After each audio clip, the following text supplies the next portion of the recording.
Ça, c'est moi qui se fait buter, mais avez-vous remarqué que ici, on voit que la Spirit Box est toujours allumée?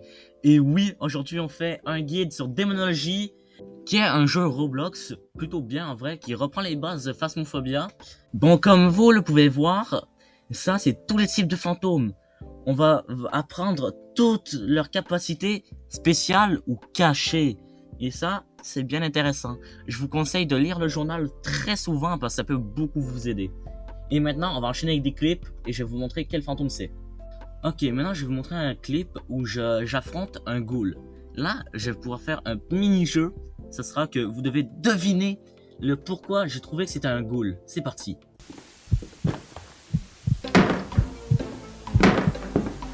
Ok, c'est un ghoul.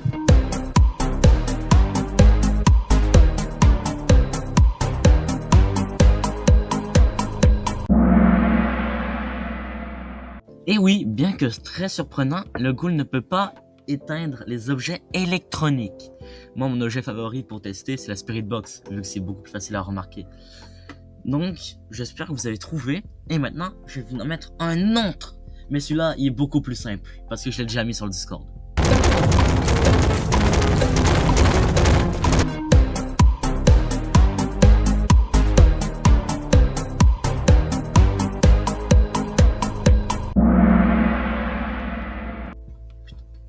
Bien joué, c'était un spirit qui peut modifier la couleur du feu. Attention, ça marche pas avec l'huile sacrée. Donc la couleur ne changera pas en bleu. Du moins, j'ai jamais remarqué si c'était vraiment le cas. Du coup, personnellement, moi, ce que je vous recommande, c'est d'utiliser le pentagramme ou allumer des bougies au hasard. Mais ça reste plutôt rare. Donc voilà. Maintenant, le prochain, celui-là, il est beaucoup plus subtil. C'est parti.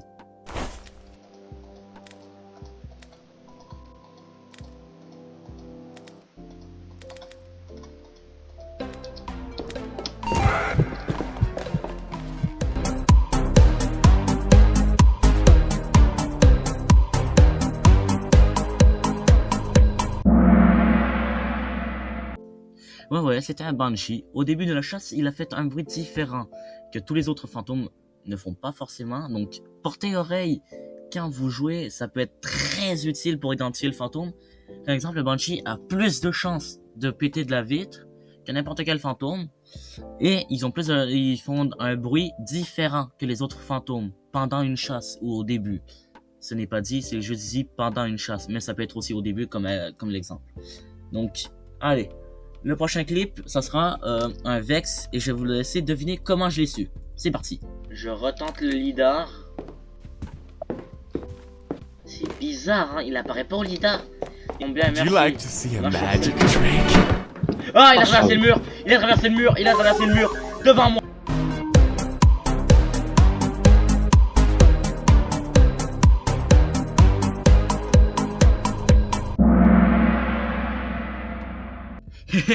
Je vous ai eu, hein.